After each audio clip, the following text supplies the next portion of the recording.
BMO ETFs have partnered with investors for over a decade.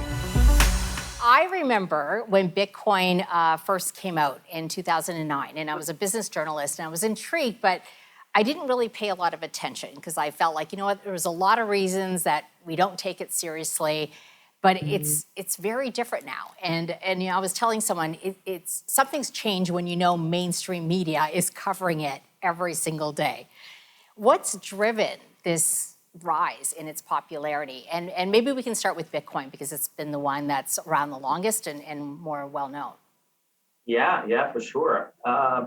So obviously, so what's driving it? I mean, Bitcoin in general, it's, think about it as the founding father when it comes to crypto and all of that and what's happening in this space. There are around, just to give you an idea, order of magnitude, you're talking around maybe 5,000 different crypto tokens that are out there right now. Wow. There's a lot out there, but Bitcoin still sort of reigns supreme when you look at market cap and all of that. In terms of why is this really happening? And you're right. I mean, when Bitcoin first came out, nobody really paid attention. I'll be very honest. I was approached by friends at the time, and I had a hard time understanding it, but I've been involved with it, thankfully, for a long time, and I'm very bullish about it. Why is this happening? I'll be very honest with you. It's the changing demographics of the investor. You're getting younger investors that are coming in looking for different asset classes, different types of investments. And quite frankly, I mean, we can talk volatility for a second, but it's also the return that you can get when you're engaging in the crypto space. And the most thing that you're going to see more and more traction is primarily the institutional investment. You're hearing a lot of large organizations that are coming into the space, talking Bitcoin and other cryptos.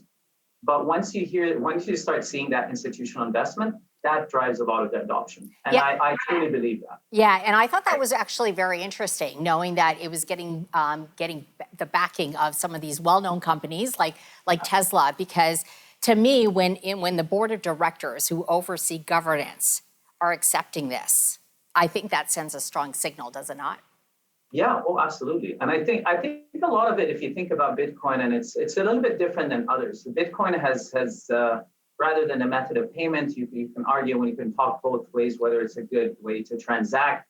But I think it's definitely understood, and everybody thinks that the idea around Bitcoin as a store of value or hedging around something like inflation and all of that. That's why a lot of the organizations are starting to get involved. So it's very intriguing, and I think it's just going to continue to drive adoption. So that's great for the ecosystem, quite frankly.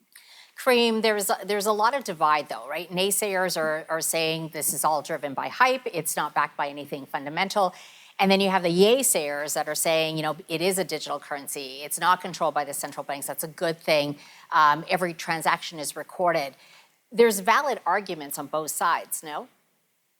Yeah, I think so. I think a lot of it, if you think maybe less on the retail side, organizational, you hear about the environmental aspects of it, but that's driven by the old way of how transactions are recorded on the blockchain, something called proof of work, which is essentially computational power.